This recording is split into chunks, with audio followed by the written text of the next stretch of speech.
देखिए, प्लान तो ये है कि जैसे आप खुद ही जानते हैं कि अभी सबसे ज़्यादा महामारी दिल्ली में अगर किसी चीज़ की है तो वह है ऑक्सीजन की। ऑक्सीजन को लेके जिस तरीके की महामारी फैली हुई है, जिस तरीके से लोग दर बदर भटक रहे हैं ऑक्सीजन को लेके, तो हमने 200 कॉन्सनट्रेटर्स मंगवाए हैं और लोगों के बीच में बांटेंगे। और हम सिर्फ इतना लोगों से चाहते हैं कि इंसानियत के नज़रिए से उस ऑक्सीजन कॉन्सनट्रेटर को देखिए कि जब आपका इस्तेमाल ख़त्म हो जाए, जब आपकी ज़रूरत ख़त्म हो जाए तो वापस दीजिए। क्योंकि हम ये नहीं चाहते कि किसी के घर पे जाए, किसी ज़रूरतमंद के घर पे जाए तो वो वापस ना आए, क्योंकि ये चीज़ें इस वक्त पे करना बहुत गलत है। और हमने पहले जिस तरीके से फेविफ्लू मुफ्त में बांटी, ऑक्सीजन सिलेंडर्स मुफ्त में दिए, उसी तरीके से कॉन्सनट्रेटर्स भी मुफ्त में देंगे। और हम चाहते हैं कि लोग हर तरीके की इस वक्त में इंसानियत रखें, क्योंकि किसी की ज़िंदगी बचती है उससे बेहतर चीज़ कुछ भी नहीं है। देखिए, हमने 2 तरीके की चीज़ें प्लान करी हैं कि जो EWS के लोग हैं वो अपना कार्ड लेके आएँ, और दूसरा हमने जो प्लान किया है कि आपको 7 से 10 दिन का हमारे को पोस्ट डेटेड चेक देना होगा। हमारा कोई मकसद नहीं है, कोई लक्ष्य नहीं है कि हम उस चेक को हम इनकैश करेंगे, लेकिन सिर्फ एक सिक्योरिटी के नाते, एक काला बाजारी बंद करने के नाते, कि लोग ऐसा ना हो कि किसी के घर में जाए वो आगे बेच दे या अपने ही घर में रोटेट करता चला जाए, या फिर वो हम नहीं चाहते कि हम पुलिस को वहाँ भेजें और उनसे कॉन्सनट्रेटर मंगवाएं, क्योंकि ये हमारा नज़रिया नहीं है इस कॉन्सनट्रेटर को लोगों को देने का।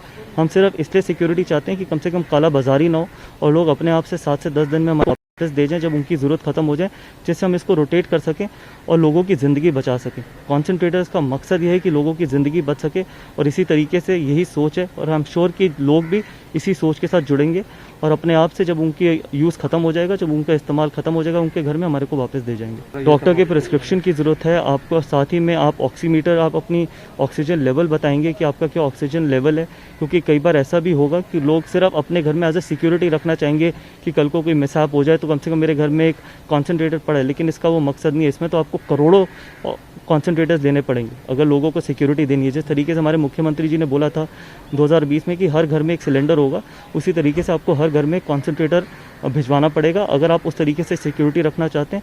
लेकिन यहाँ पर मकसद ये कि जिसको सबसे ज़्यादा ज़रूरत है, जिसकी ज़िंदगी बच सकती है, उसके घर में जाए, वो एक बारी ठीक हो जाए, फिर हम उसको रोटेट कर सकें। कल से शुरू हो जाएगा ये, और इसलिए मेरे को बहुत खुशी है कि हम इस तरीके से कॉन्सनट्रेटर्स लेके आ पाएँ, और लोगों के बीच में हम जब देना शुरू करेंगे और लोगों की ज़िंदगी बचेगी तो उससे पुण्य का काम क्या है। देखिए, मैं सिर्फ यही सलाह देना चाहूँगा कि जो गाइडलाइंस हैं, जो प्रोटोकॉल्स हैं, उसको फॉलो करिए, क्योंकि आपकी ज़िंदगी आपके हाथ में है।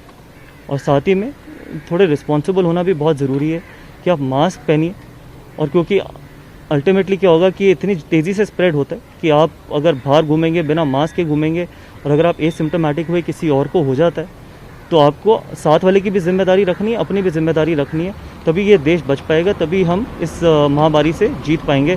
तो इसलिए मैं यही कहना चाहूँगा कि सारी गाइडलाइंस फॉलो करिए, और हम जितनी ज़्यादा से ज़्यादा कोशिश होगी लोगों की करेंगे। दिल्ली के लोगों की सेवा के लिए हम हर तरीके से रेडी हैं, लेकिन सच यही है कि दिल्ली में बहुत महामारी है, ऑक्सीजन की कमी है, बेड्स की कमी है, तो इसलिए सब मिलकर अगर काम करेंगे तभी हम इस महामारी से बाहर आ पाएंगे। देखिए, सोसाइटी में पैनिक इसलिए क्योंकि जब दिल्ली में पिछले 6 साल तो छोड़िए, पिछले 1 साल से जब हमारी कोई तैयारी नहीं थी, तो इस तरीके का पैनिक तो होगा ही नहीं। ना आज आपके पास बेड्स हैं, ना आपके पास कोविड सेंटर्स हैं, ना आपके पास ऑक्सीजन है, ना आपके पास ऑक्सीजन टैंकर्स हैं। आपके पास है क्या दिल्ली में आज? इसका तो कोई सवाल जवाब नहीं देगा। ठीक है, ये महामारी, ये पैनिक जिसके घर का व्यक्ति गया, जिसका भाई गया, जिसका बेटा गया, उनसे पूछिए ना क्या हो रहा है, किसकी जिम्मेदारी है? जिसके घर में इतनी बड़ी ट्रेजेडी हुई है, किसी की तो जिम्मेदारी है। और शुरुआत कहाँ से होती है? शुरुआत टॉप से होती है, शुरुआत मुख्यमंत्री से होती है। मुख्यमंत्री इनकी जिम्मेदारी लीजिए ना, मुख्यमंत्री हैं आप, 6ठे साल मुख्यमंत्री हैं। जिस घर में इतनी बड़ी ट्रेजेडी हुई है वो आपकी जिम्मेदारी थी, क्योंकि आपने 1 साल में कुछ भी नहीं किया।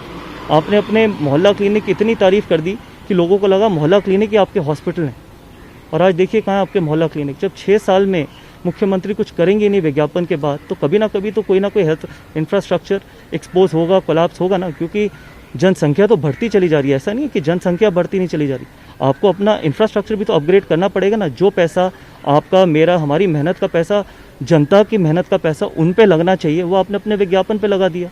मैं राजनीति में इसलिए नहीं आया कि मैं जनता का पैसा अपने ऊपर अपनी राजनीति चमकाने के लिए लगाऊं, और वो सही भी नहीं है। वो मुझे लगता है सबसे घिनौनी राजनीति है। मकसद जनता के पैसे का ये है कि जनता की ही भलाई के लिए लगे, चाहे वो हेल्थ में लगे, एजुकेशन में लगे, इंफ्रास्ट्रक्चर डेवलपमेंट में लगे, लेकिन आपने वो किया ही नहीं। अभी भी देखिए, रोज़ विज्ञापन आते हैं, महाराष्ट्र से लेकर दिल्ली तक आज भी विज्ञापन चल रहे हैं। ये इंसानियत है, ये इमोशन है दिल्ली की जनता के साथ आपके।